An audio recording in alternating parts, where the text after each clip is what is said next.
The new off-Broadway play Disruption might have the worst case of the disposable black girlfriend trope that I've ever seen.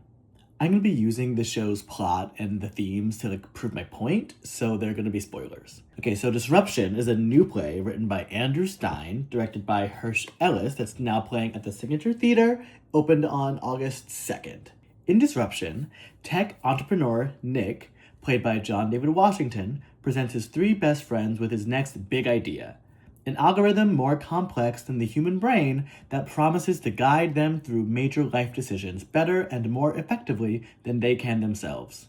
In short, AI is basically like a magic 8-ball until, surprise, surprise, it gets out of control. When this algorithm is first introduced, the ensemble's reactions to it, they vary a bit, but predominantly everyone is pretty anti, they're pretty much against it, but no one more so and more pointedly than Nick's best friend Ben's wife, Susie, played by the phenomenal Shanette Renee Wilson. And seeing as how the plot's progression is reliant on the ensemble acquiescing to Nick's idea and saying yes, Susie is not only acting antagonistically as a character, she is also structurally the play's antagonist.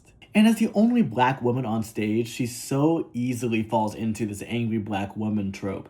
And she's the only one that really voices the societal concerns about having this algorithm and what it means for the world, not just like the danger it will cause, but also the death of critical thinking and literacy. So of course, then she falls into the woke trope as well. Getting worked up talking about this.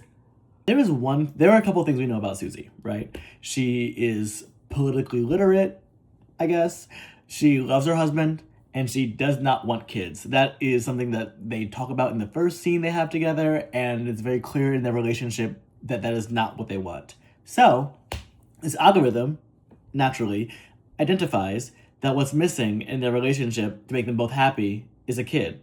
So now Ben, who is played by the ever-endearing Conrad Nakamura, so now there's Ben, Nick, and this algorithm spend the rest of the play basically pushing this black woman to remove all of her boundaries, change the trajectory of her life, go against her wishes, and have a baby that she does not want. Okay, now it's true. I hear you. Those of you who have seen the show, I hear you, I hear you, I hear you.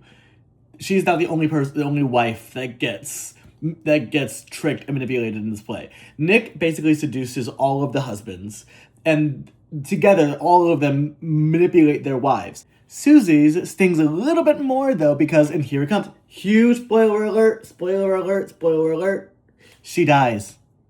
She dies. There's a big time jump, so we're a year in the future. Everyone has drank the Kool-Aid, they've all invested in this algorithm company, and they've all gotten the money, and they've all self-actualized in some way, they've achieved something they've always wanted, but surprise, surprise, it's not exactly what they anticipated, and they did not think about the sacrifices that would have to come for it, blah, blah, blah, blah, blah, blah, blah. Achieving their goals comes with a cost. And for Susie, that cost is her life. She dies during childbirth for the baby that she did not want. Susie has to die in pain and agony for her husband to learn that maybe he shouldn't have forced her to have a baby in the first place. And of course, the only person who really understood the consequences of the algorithm is the only one that doesn't get to reap any of the benefits of this algorithm because she died.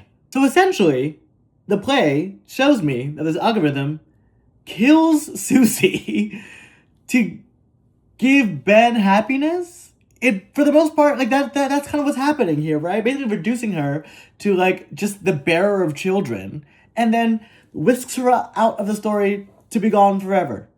Okay.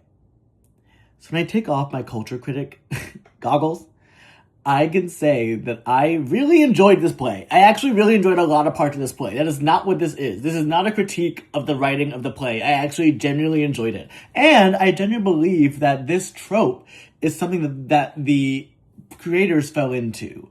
It just goes to show that all of this stuff, all this thinking, all this anti-woman, misogynoir, anti-blackness is really just ingrained in us. And I encourage you, me, everyone, to think a bit more deeply about the narratives that we're spreading.